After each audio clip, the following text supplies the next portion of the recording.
സർക്കാർ ജീവനക്കാർക്കും പെൻഷൻകാർക്കും ആശ്രിതർക്കുമായി ഏർപ്പെടുത്തിയിട്ടുള്ള MEDISEP medical insurance പദ്ധതിയുടെ രണ്ടാം ഘട്ടം ഫെബ്രുവരി 1 മുതൽ നടപ്പിൽ വരുമെന്ന് ധനകാര്യമന്ത്രി കെ.എൻ. ബാലഗോപാൽ അറിയിച്ചു. സർക്കാർ ജീവനക്കാർ, സർവീസ് കുടുംബ പെൻഷൻകാർ, യൂണിവേഴ്സിറ്റികളിലെയും തദ്ദേശ സ്വയംഭരണ സ്ഥാപനങ്ങളിലെയും ജീവനക്കാരും പെൻഷൻകാരും അവരുടെ ആശ്രിതരും ഉൾപ്പെടെ നിലവിലുള്ളവരെല്ലാം പുതുക്കിയ പദ്ധതിയുടെയും ഗുണഭോക്താക്കളായിരിക്കുമെന്ന് മന്ത്രി അറിയിച്ചു.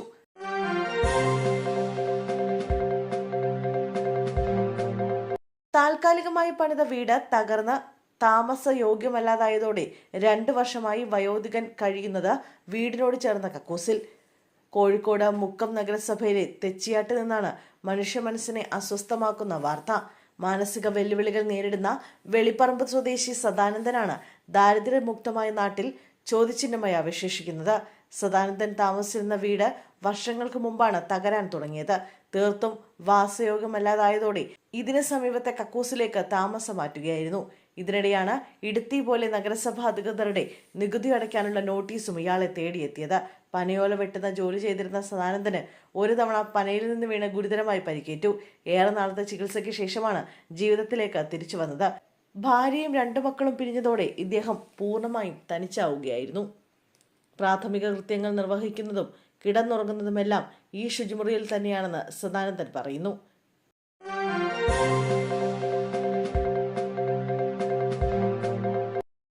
ബസ്സിൽ ലൈംഗികാതിക്രമം നടത്തിയെന്നാരോപിച്ച് സാമൂഹ്യ മാധ്യമങ്ങളിൽ വീഡിയോ പ്രചരിപ്പിച്ചതിനെ തുടർന്ന് യുവാവ് ജീവനൊടുക്കിയ സംഭവത്തിൽ അറസ്റ്റിലായ പ്രതി ഷിംജിത റിമാൻഡിലാണ്. ഷിംജിതയുടെ അറസ്റ്റിന് പിന്നാലെ ഫേസ്ബുക്ക് പോസ്റ്റുമായി എം മണി MLA രംഗത്തെത്തി. ഇപ്പോഴാണ് ശരിക്കും വൈറലായത് എന്നാണ് എം മണി കുറിച്ചത്. ആത്മഹത്യാ പ്രേരണ കുറ്റം ചുമത്തപ്പെട്ടതിനെ തുടർന്ന് ഒളിവിലായിരുന്ന ഷിംജിതയെ വടകരയിലെ ബന്ധുവീട്ടിൽ വെച്ചാണ് പോലീസ് പിടികൂടിയത്.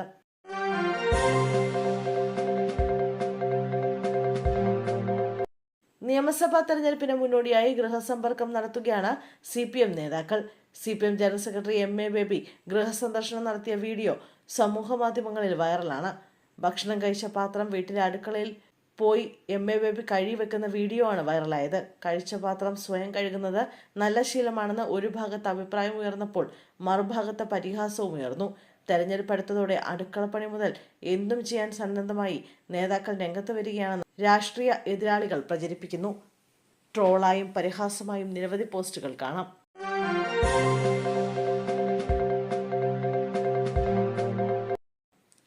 കായംകുളം നഗരസഭാ ഓഫീസിൽ രാത്രിയിൽ അതിക്രമിച്ചു കയറി ഫയലുകൾ പരിശോധിച്ചതായി സംശയം.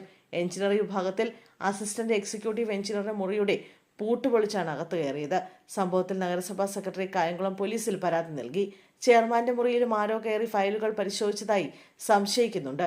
CCTV ക്യാമറകൾ ഓഫാക്കിയാണ് സാമൂഹ്യ വിരുദ്ധർ അകത്ത് കയറിയത്. ക്യാമറ ദൃശ്യങ്ങളിലെ തീയതിയും സമയവും മാറ്റിയിട്ടുണ്ട്. ഇത് കമ്പ്യൂട്ടർ മേഖലയിൽ പ്രാവീണ്യമുള്ളവരാണ് കൃത്യത്തിന് പിന്നിലെന്ന് സൂചിപ്പിക്കുന്നു. ഏതെങ്കിലും രഹസ്യ ഫയൽ അന്വേഷിച്ചാകാം ഇവർ എത്തിയതെന്നാണ് നിഗമനം.